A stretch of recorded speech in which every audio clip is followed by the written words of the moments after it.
Assalamualaikum Bu Ani. Waalaikumsalam warahmatullahi wabarakatuh. Oke, selamat pagi. Alhamdulillah di pagi hari ini luar biasa. Ya, jadi sesi yang keempat akan kita mulai. Kita tunggu terlebih dahulu 19.20 ya, Bapak Ibu yang sudah bergabung di pagi hari ini sudah ada 34 peserta. Yang mulai dari tadi pagi sudah saya buka sebenarnya kelasnya Bu Ani. Jadi kelas WA sebenarnya sudah saya buka. Nah, seperti itu. Saya cek terlebih dahulu Bu Ani, mulai dari tadi pagi ini yang sudah bergabung di grup WA dan beliaunya adalah mengabsen diri. Banyak ini sudah hampir 100 lebih dari 100 peserta. Ya, gimana kabar Bu Ani pagi hari ini? Alhamdulillah sehat-sehat Pak. Alhamdulillah. Lebih hari ini. Ya, silakan disapa terlebih dahulu para peserta di pagi hari ini. Yang luar biasa sudah menunggu dari tadi pagi dan sebenarnya sudah kita mulai kelasnya ini dari tadi pagi mulai jam 8.15 seperti itu Bu Ani. Ini sudah hadir Bu Ani, ada Rizky Andriani dari mana ini ya? Dari SDN Nogosari 07 Rambi Puji. Kemudian Ibu Ana Lestari SPD. Silakan dilanjut Bu Ani. Siap. Selamat pagi Bapak Ibu beserta webinar. Senang sekali hari ini hari Selasa 30 Juni, di penghujung bulan Juni kita kembali bergabung di kegiatan APKS PGRI Kabupaten Jember yang merupakan hari terakhir dari serangkaian kegiatan kita Pak Saiful ya. Siap. Ini yang sudah menuliskan sapaan di kolom QA-nya sudah sekitar 10 peserta. Bu Emi sudah hadir, selamat pagi Bu Emi. Ada Ibu Ana, Ibu Sri Martini, kemudian Bapak Ade Sidik Permana dari SMKN 5 Jember. Selamat pagi Bapak. Ibu Sri Martini dari SDN Kebonsari. Selamat pagi Bu. Kemudian sudah ada 16 peserta yang mau menuliskan di kolom QA. Sebentar Pak. Ini agak jaringannya juga agak sedikit delay. Iya. Saya lanjut biasa kalau ini. Berhubungan dengan apa namanya? Ya, sambil menunggu peserta yang lain ini sudah masuk 47 peserta. Ya. Jadi mungkin di kelas WA saya buka sudah Bu. Jadi udah tadi mulai dari absen, kemudian para peserta di mana posisinya udah siap di depan laptop, mulai dari tadi pagi udah siap. Terus kemudian saya buka materi sebenarnya tadi. Materi itu saya buka video. Jadi video di YouTube untuk ditonton dan kemudian dibuat semacam catatan atau resume kecil seperti itu. Nah, ini nantinya sebenarnya yang akan kita bahas kupas nanti tentang bagaimana kita mengelola kelas online yang sederhana seperti itu. Iya, ya, siap. Bu Suliati Yaningsih, SPD SD dari SDN Tanjung Rejo, Kecamatan. Ibu sudah menyapa saya, terima kasih. Ibu DRA Widasi, SMK Negeri 6 Jember juga sudah hadir. Selamat pagi, Bu. Kemudian Rizky Andriani dari SDN Nogosari Rambi Puji sudah hadir. Selamat pagi, Bu. Bu Umi Suryati Sumar, SMKN 5 Jember. Bapak Ahmad Dardiri, kemudian Ibu Lulu Vidiasi, kemudian ada Ibu Puput Tri Rahayu, Bapak Setiawan Firmansyah, kemudian Nailatul Maisyaro, kemudian ada Ibu Febri Dispredikta. Apa kabar Bapak Ibu semua pada pagi hari ini? Sepertinya tadi sudah aktif di kelas WA ya Pak? Iya, betul. Sudah banyak yang masuk mulai dari tadi ya. Foto serta apa namanya kegiatannya pada pagi hari ini. Iya, ya. Ibu Yuliani Chandra sudah hadir juga ini. Ya. Ya, Nah, ini kan kegiatan terakhir kita Pak ya dari serangkaian kegiatan yang kemarin yang kita mulai secara live di sini mulai pukul 9 waktu Indonesia Barat sampai dengan sekitar pukul 10.30 Pak ya atau pukul 11. Ya. Jadi nanti kita sampai dengan jam 11 ya paling tidak jam 11 ya. Kemudian nanti kita ada diskusi seperti itu tentang seputar yang kita diskusikan pada hari ini. Bisa kita mulai ya Bu ya?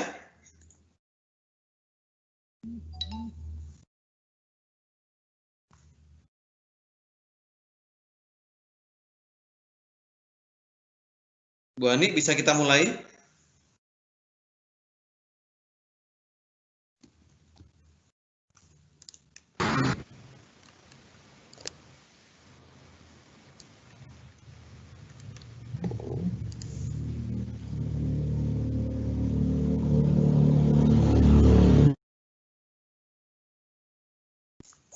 Bu Ani, sudah bisa kita mulai? Pak Saiful, sudah berapa peserta? Siap. Sudah 55 peserta, tidak apa-apa. Jadi nanti yang belum hadir bisa melihat tayangan ulang seperti itu. Siap, siap.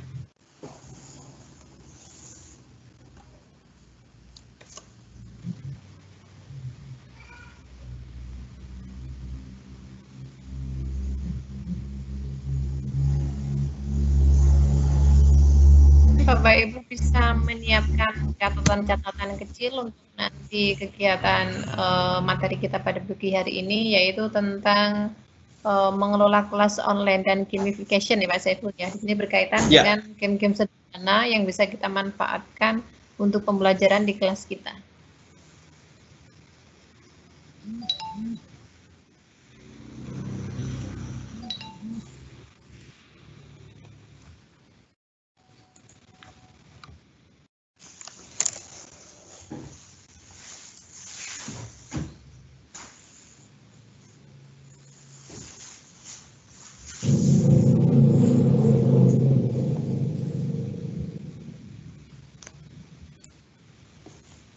Ibu Anita V dari SMKN 5 Jember sudah hadir. Selamat pagi Bu.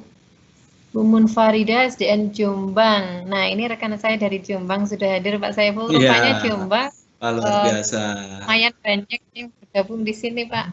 Ada Bu Umi, ada Ibu Lilis juga teman saya. Dari Kota Madiun. Munfaridatun Anwari dari SMPN 11. Selamat pagi Pak Munfaridatun atau Ibu ya Pak? Ibu mungkin ya. Ya, ini Ibu Siti Aminah, kemudian dari Ibu Intan Puspit Dewi dari Situbondo. Oke. Silakan dibuka Ibu Ani, kita mulai ya. Siap, siap. Oke.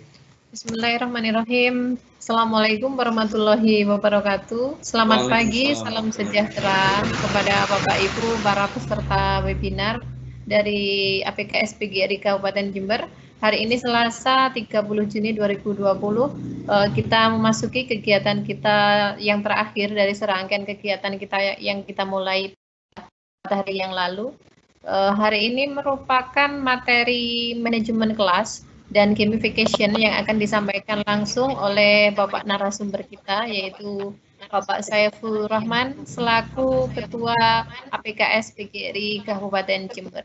Bagaimana Pak Saiful? Sudah siap kita mulai materi kita pada pagi hari ini? Siap. Saya persiapkan terlebih dahulu. Siap. Untuk Bapak Ibu bisa mempersiapkan serangkaian keperluan untuk catatan-catatan kecil nanti. Mungkin ada beberapa materi yang perlu dicatat supaya dalam praktik kita tidak lupa. Bisa disiapkan terlebih dahulu sambil kita menunggu Pak Saiful mempersiapkan materinya.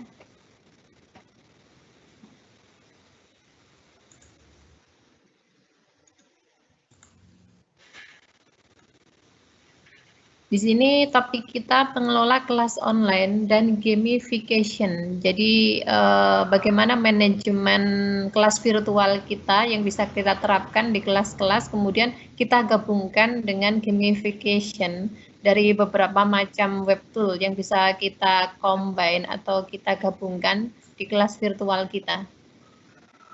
Mungkin nanti Pak Saiful akan sedikit mempresentasikan baik kelas yang sudah ya maupun mencoba mengajak kita untuk praktik membuat kelas-kelas online. Ya. Sudah siap Pak Sudah Saiful? siap Bu Hani? Oke. Siap. Ye, kepada Pak Saiful, waktunya kami persilakan. Ya. Terima kasih Bu Hani. Assalamualaikum warahmatullahi wabarakatuh. Selamat pagi Bapak Ibu, luar biasa. Mulai dari tadi pagi sudah menyiapkan diri untuk bisa mengikuti webinar sesi keempat, webinar 2 APKS PGRI Kabupaten Jember. Syukur alhamdulillah di pagi hari ini kita diberikan nikmat sehat sempat oleh Allah SWT sehingga kita bisa mengikuti dan meluangkan waktu untuk bisa mengikuti webinar pada pagi hari ini. Pada pagi hari ini kita sharing, berbagi tentang bagaimana kita mengelola kelas online dan gamification. Sebenarnya tadi pagi sudah saya buka tentang bagaimana kita mengelola kelas. Sedikit saya praktikkan, jadi mulai dari awal kita menggunakan kelas online, tetapi kelas online yang dimaksud di sini sebenarnya tidak kelas yang memang kita buat menggunakan media sosial seperti itu. Yang seharusnya kalau kita mengikuti standar itu kelas-kelas online itu harus menggunakan LMS, Learning Management System, seperti itu. Kita menggunakan Moodle, kita menggunakan platform-platform kelas online yang ada, menggunakan kelas Google Classroom dan sebagainya. Baik, Bapak Ibu, sebelumnya saya sampaikan terlebih dahulu di sini kita sudah absen tadi ya. Bapak Ibu sudah absen melalui WA, jadi mengirimkan gambar, foto, posisi di mana Bapak Ibu berada seperti itu. Ternyata sudah luar biasa. Tadi sudah ini Bu Hani, jadi sampai sekarang ini masih mengirimkan posisi para peserta di mana. Jadi semuanya di depan laptop, ada yang menggunakan HP, ada yang menggunakan pegang buku catatan dan seterusnya ini Bu Hani. Luar biasa ini ya. Dan sudah ada banyak ini catatan-catatan ringkasan yang tadi sebenarnya saya mulai dengan pemberian video, begitu Bu Hani. Siap, siap. Saya lanjutkan apa sih belajar dan pembelajaran itu, ya. Jadi sering kita mendengar kata belajar dan pembelajaran. Ya, saya pernah tanya pada beberapa teman guru, terus kemudian saya buka ingin mengetahui apa sih pengertian belajar dan pembelajaran itu. Sebenarnya kalau kita browsing di internet sih banyak, tetapi hakikat dari belajar dan pembelajaran itu yang kita maksud mungkin terkadang kita juga terjebak bahwa belajar dan pembelajaran sama. Ada yang jawab seperti itu Bu Ani. Saya tanya, belajar dan pembelajaran itu apa? Sama saja. Ya belajar ya seperti itu, pembelajaran ya seperti itu. Jadi ada perbedaan antara belajar dan pembelajaran seperti ini. Ya, kalau kita lihat seperti ini aktivitas ini. Ya, di sini ada aktivitas di kelas, kemudian ada aktivitas kemudian di sini di sawah, kemudian juga di sini ada anak yang belajar sendiri, kemudian belajar berdua, dan seterusnya. Ya, belajar kalau kita lihat, ini kalau menurut Bu Hani, sebelum saya lanjutkan. Kalau menurut Bu Hani sendiri apa sih yang dimaksud dengan belajar dan pembelajaran itu, Bu?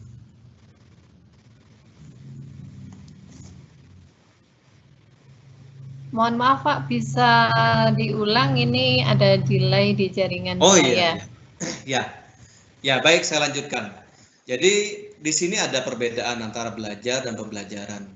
Ketika mungkin kita membaca di rumah, kita membaca di perpustakaan, baik itu secara berkelompok atau sendiri. Terus kemudian mungkin kita belajar naik sepeda yang itu didampingi oleh orang tua, mungkin kita pada saat itu kita kecil. Lah, itu adalah merupakan bagian dari pembelajaran, bagian dari belajar seperti itu. Belajar. Ya. Begitu. Tapi pembelajaran, berarti pembelajaran itu sendiri, ya kalau menurut Bu Ani pembelajaran itu apa? Kalau belajar, ya, kalau belajar ini kan merupakan aktivitas yang membedakan kita manusia dengan makhluk lainnya ya Pak ya, di mana manusia kita bisa melakukan aktivitas belajar sepanjang hidup kita. Nah, dari rangkaian proses belajar ini kita bisa mengikuti dari contoh pendidikan formal, informal maupun non formal. Nah, proses belajar ini dilakukan dengan tujuan ada perubahan perilaku, perubahan baik berupa dari sikap, pengetahuan maupun keterampilan sebagai akibat dari proses belajar itu sendiri. Jadi di sini poin pentingnya dari belajar adalah ketika ada perubahan perilaku, sikap, pengetahuan sudah dikategorikan belajar.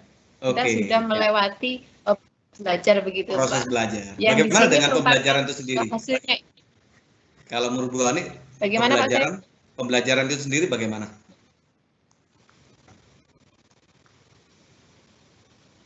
Ini kok jaringan saya delay lagi Pak sebentar. Ya. Baik, apa yang disampaikan oleh Bu Hani barusan sebenarnya sudah mewakili bahwasanya belajar di sana ada poin perubahan tingkah laku, ada poin aktivitas. Kalau kita lihat di sini di slide yang saya tayangkan di sini adalah ada aktivitas. Jadi ada aktivitas yang kemudian diharapkan di sana ada sebuah perubahan perilaku. Itu dalam merupakan belajar. Nah, apa yang dimaksud dengan pembelajaran? Jadi pembelajaran ini adalah lebih luas lagi.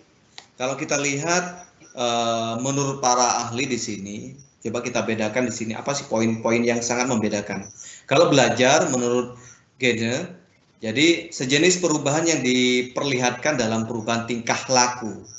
Jadi di sana ada perubahan tingkah laku yang keadaannya berbeda dari sebelum individu itu berada dalam situasi belajar dan sudah melakukan tindakan yang serupa. Jadi ketika kita melakukan sebuah aktivitas, ya, ketika kita melakukan sebuah aktivitas dan kemudian ada perbedaan perubahan tingkah laku dari sebelum dan sesudahnya, maka itu disebut dengan situasi belajar. Seperti itu. Misalkan contoh kecilnya saya ingin memasak. Saya ingin memasak misalkan sop, ya. Saya ingin memasak sop. Ada keinginan untuk memasak sop. Kemudian saya ada aktivitas untuk bagaimana sih ingin sop saya itu lebih enak rasanya, kemudian tertampilkan dengan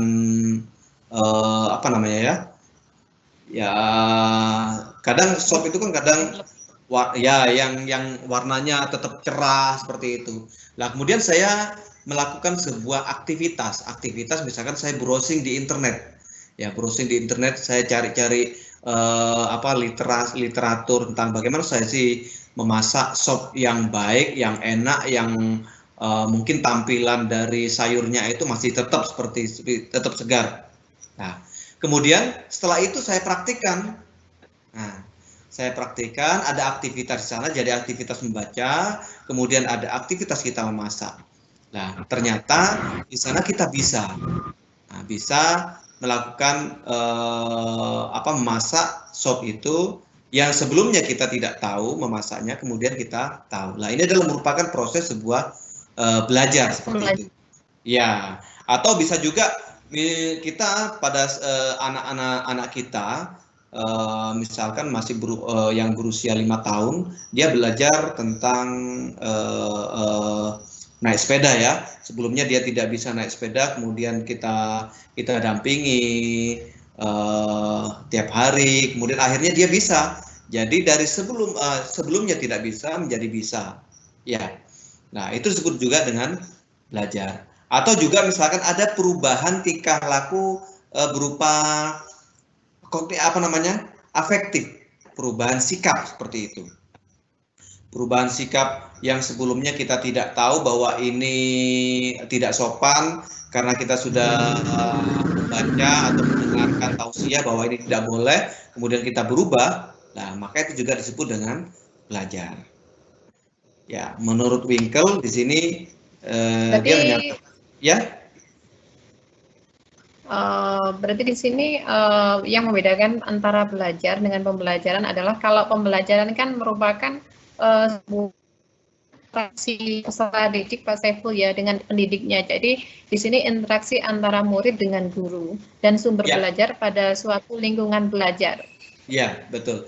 Jadi kalau tadi belajar itu menekankan pada aktivitas dan perubahan tingkah laku, baik perubahan tingkah laku yang dimaksud di sini mencakup 3 ranah ya, jadi afektif, kognitif maupun psikomotorik. Sedangkan pembelajaran di sini saya ambil dari 2 ahli, yaitu dari Knowles sama Dimyati dan Mujiono.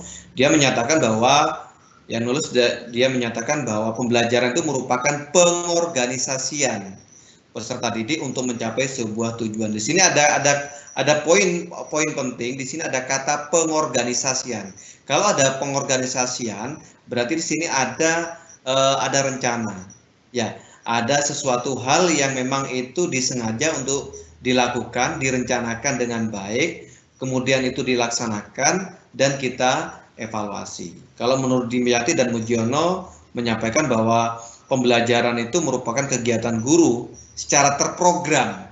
Dalam tanda kutip di sini adalah secara terprogram dan dalam desain instruksional. Jadi di dalam pembelajaran untuk membuat siswa itu belajar aktif yang menekankan pada penyediaan sumber belajar. Jadi jelas beda antara belajar dengan pembelajaran di sini. Kalau belajar tadi itu lebih fokus pada aktivitas dari subjek yang mengakibatkan perubahan sebuah tingkah laku, sedangkan pembelajaran itu sendiri adalah merupakan pengorganisasian. Jadi di sana ada bukan hanya aktivitas di dalam kita itu belajar saja, tapi ada aktivitas perencanaan.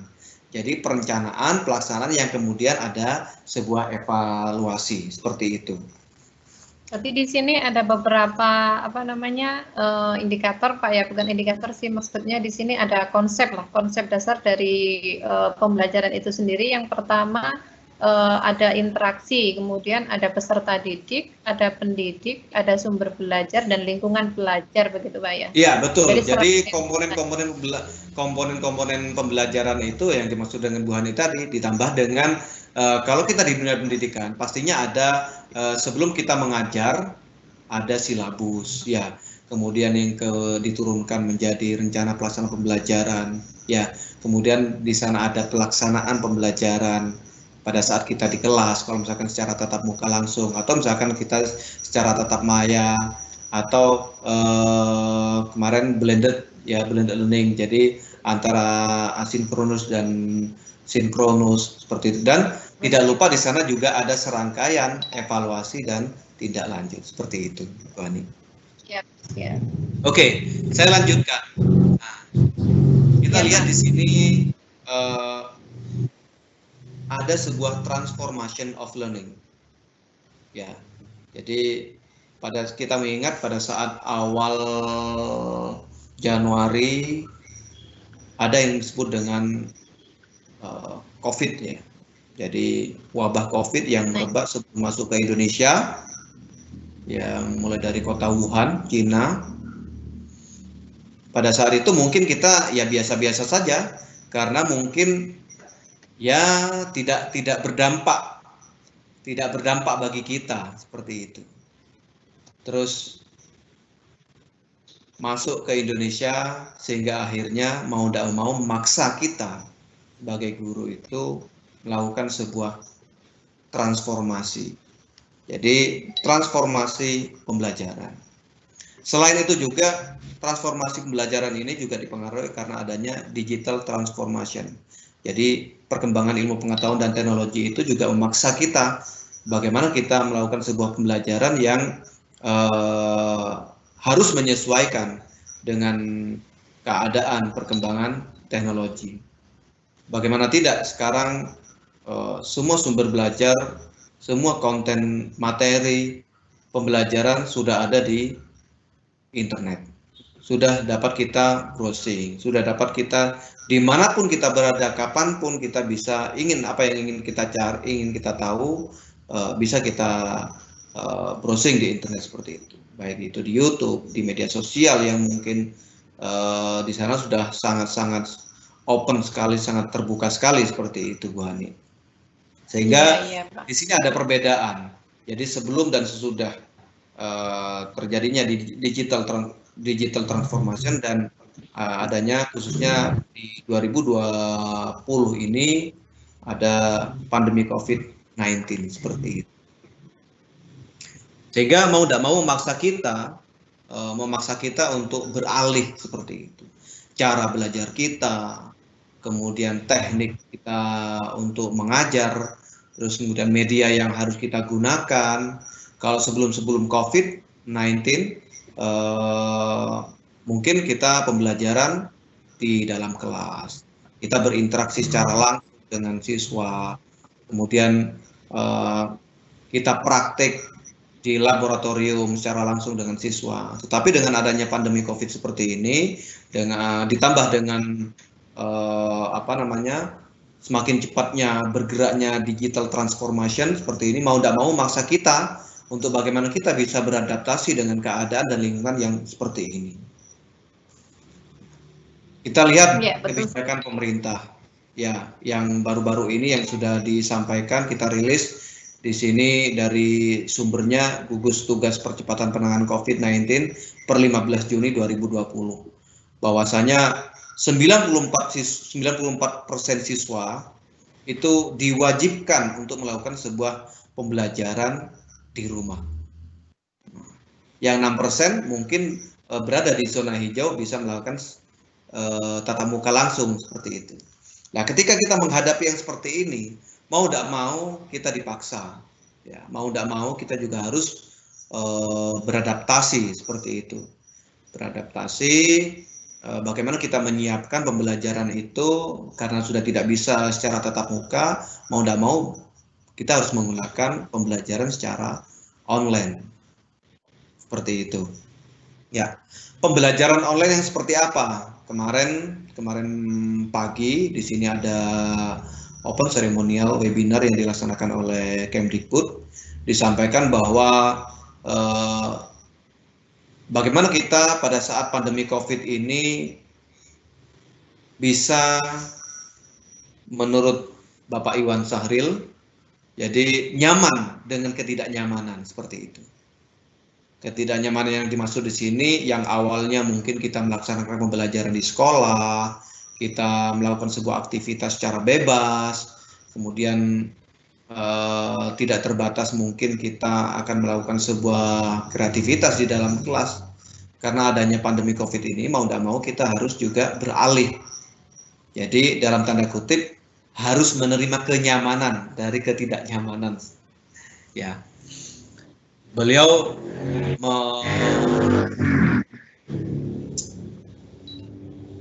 menyarankan dan mendorong kepada kita sebagai pendidik untuk terus bisa berinovasi dan kreatif dalam pembelajaran, khususnya bagaimana kita mengkreasikan inovasi mengkreasikan pembelajaran itu dikemas secara baik dengan tidak melupakan bagaimana kita memberikan pembelajaran itu yang bermakna dan bisa memberikan yang terbaik khususnya pada pendidikan karakter anak-anak didik kita. Beliau juga menyampaikan bahwa dengan beragam konteks tantangan yang dihadapi di era pandemi COVID ini, di era digital sini, mau tidak mau pendidik juga tidak terlepas harus berorientasi ke murid. Mohon maaf, tidak sekedar kita mungkin sekarang udah kita bekerja dari rumah, kita mengajar dari rumah, anak belajar dari rumah. Kita hanya memberikan tugas kepada siswa, tetapi di sana tidak ada yang namanya mungkin evaluasi, perencanaan pembelajaran, ya tidak serta-merta seperti itu. Jadi tetap kita harus melakukan sebuah pembelajaran yang itu ada alur kita mempersiapkan, merencanakan, kemudian kita melaksanakan. Pada saat melaksanakan itu kita ada asuh pembelajarannya, kemudian sampai dengan evaluasi pembelajaran yang dilaksanakan secara runtut. Pak Saiful, Maka dari mohon izin. Pak Saiful. Ini memang share screen-nya belum dibagi slide-nya, Pak ya. Sebentar. Iya, bisa dibagikan dulu slide-nya, Pak. Oke.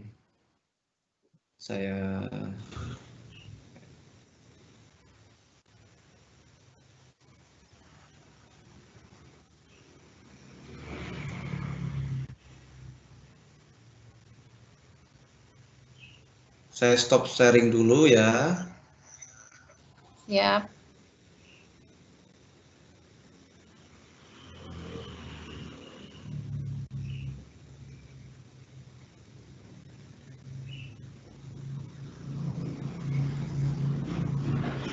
Di sini udah ada 74 peserta, Bu Ani udah hadir. Oke. Ya.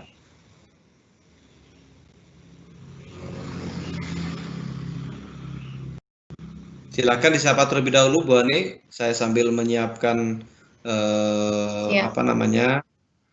materi saya. Ini Bu Lilis Nurfida di SDN Gelagan 1 Perak. Selamat pagi Bu Lilis, ini teman saya. Ada Bu Munfarida, SDN Jombang 3. Selamat pagi juga dari Jombang. Saya juga dari Jombang, Bu. Kemudian ada Ibu Seria Drivi Asifa dari Purwokerto.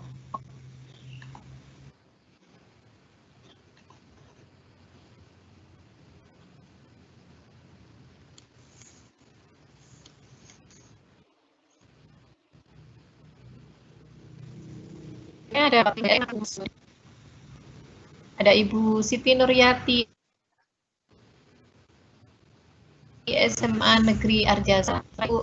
Ada Ibu Media Ari sudah hadir. Ibu Fenti SMAN plus Sukowono. Ada Ibu Juhairiyah dari Sumber Jambe 1. Bapak Cahyono SMKN 2 Jember.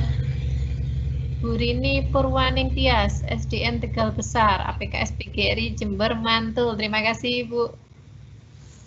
Terima kasih untuk support-nya untuk teman-teman di APKS. Ya, bagaimana share screen saya, Bu Ani? Ya, Pak. Sudah bisa dibagikan slide-nya. Oke.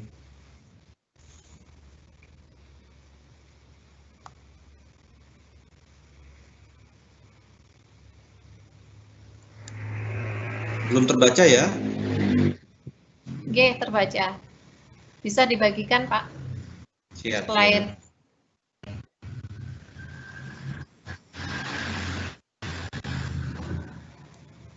Oke, sudah seperti ini. Siap. Ini slide yang ke-8, Pak ya. Oke. Ya, berarti dari tadi udah ini ya, belum tertampilkan. Belum bergeser slide-nya. Tadi hanya slide di slide 1. Oke. Ini berubah? Belum ya? Sudah di slide 8, Pak ini, Pak. Slide 8. Ini saya mainkan slide-nya, Pak. Ya, siap.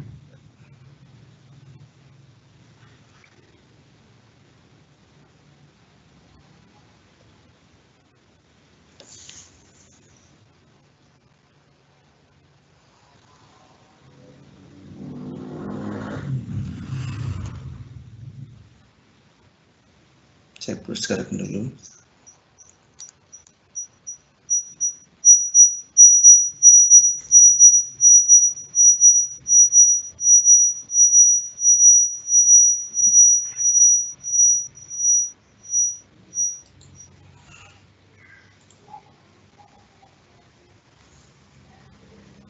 Begini Bu Ani ya.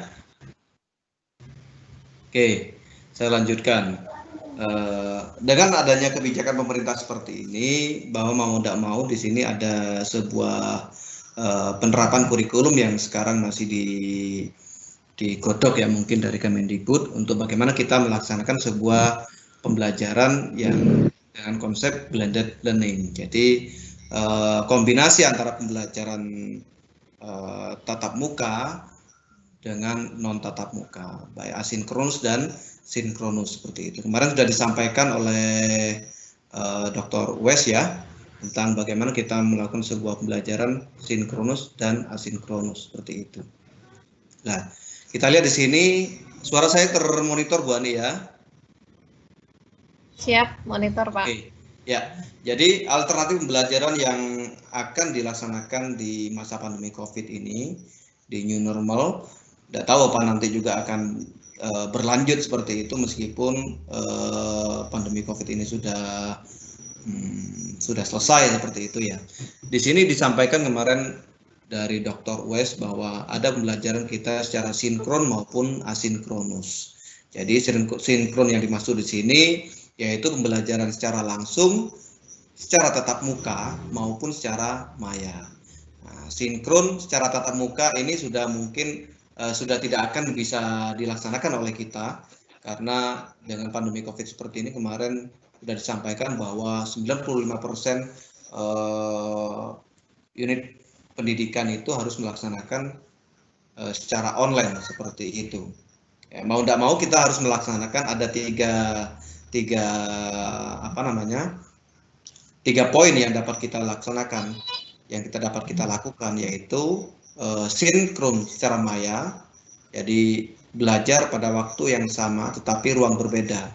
Contohnya misalkan saat ini, jadi kita belajar bersama, waktunya bersamaan tetapi ruang kita yang berbeda-beda, Jadi kita dipertemukan melalui ruang maya menggunakan video conference, menggunakan room meeting yang seperti ini.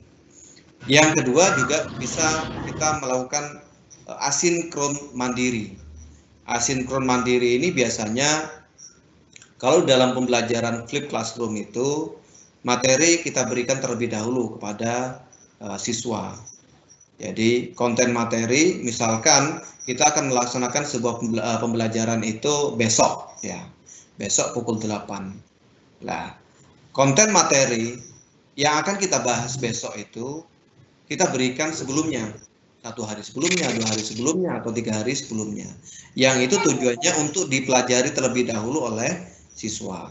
Jadi ini disebut dengan asinkron mandiri. Jadi belajar kapan saja, di mana saja,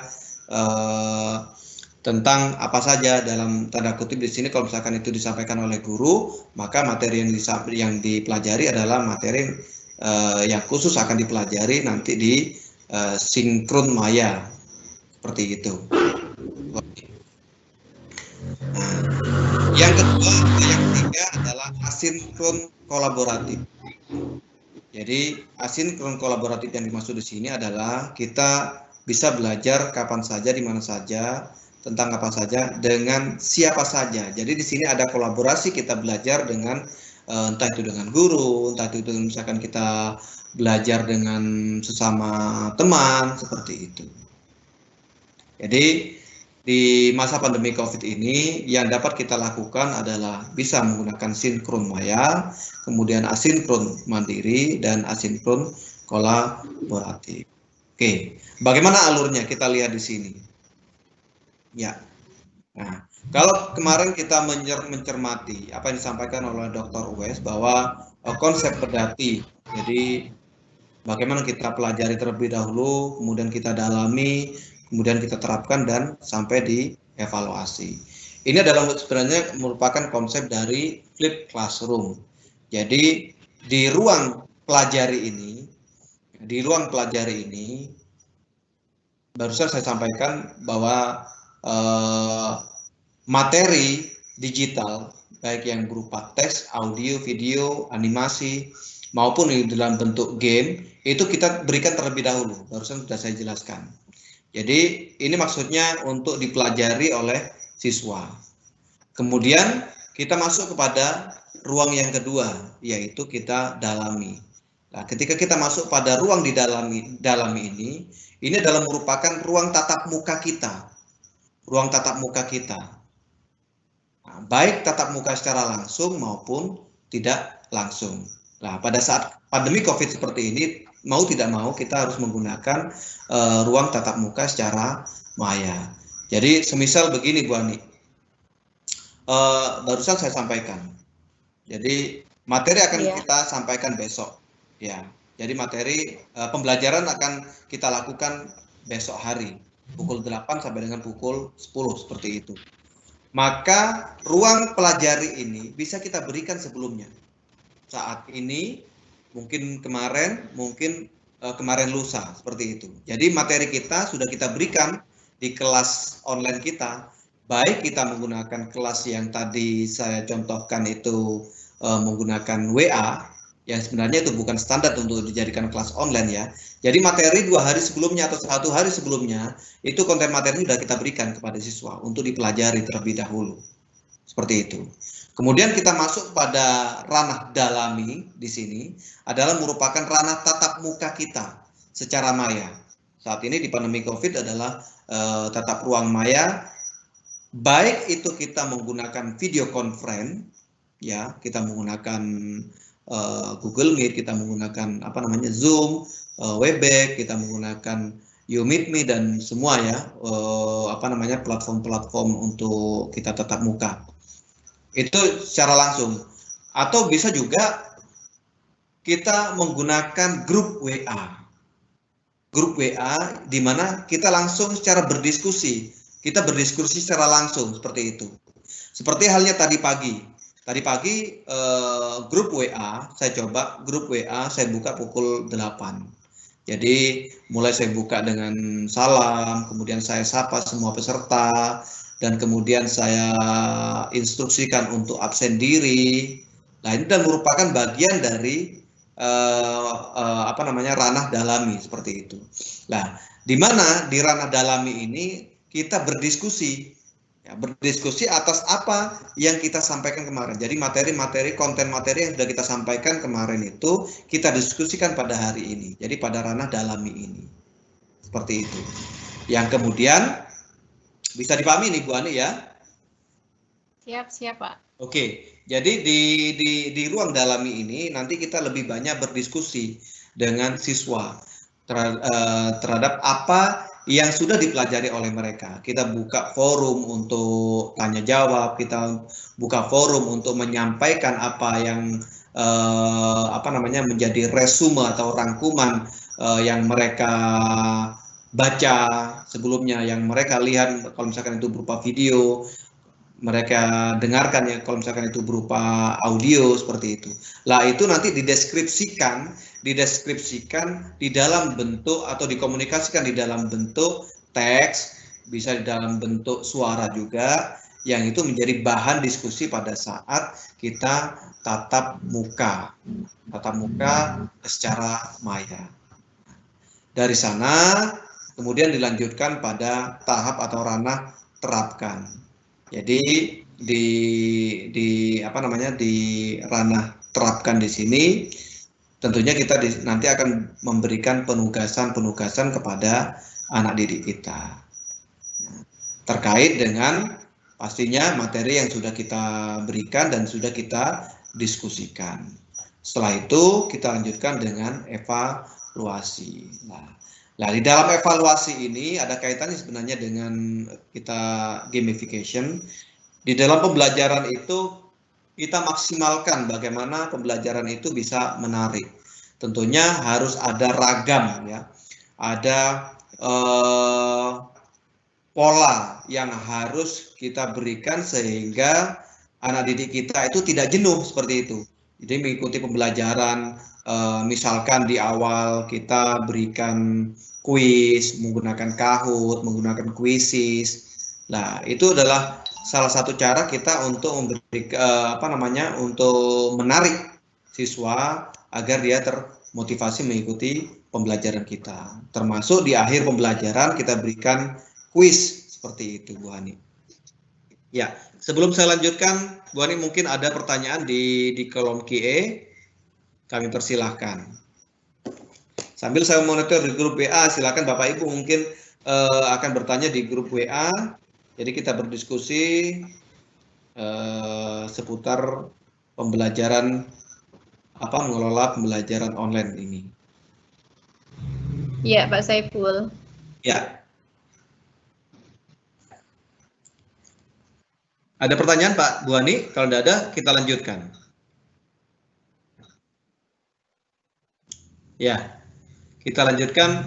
Nah, sekarang kita praktik. Ya, praktik bagaimana kita menggunakan kelas WA seperti itu. Nah, saya sederhana saja. Ada dua pilihan kombinasi. Jadi ada low sama high. Jadi mungkin kita menggunakan low teknologi. Jadi menggunakan teknologi yang artinya saat ini tidak bisa kita artinya menyamaratakan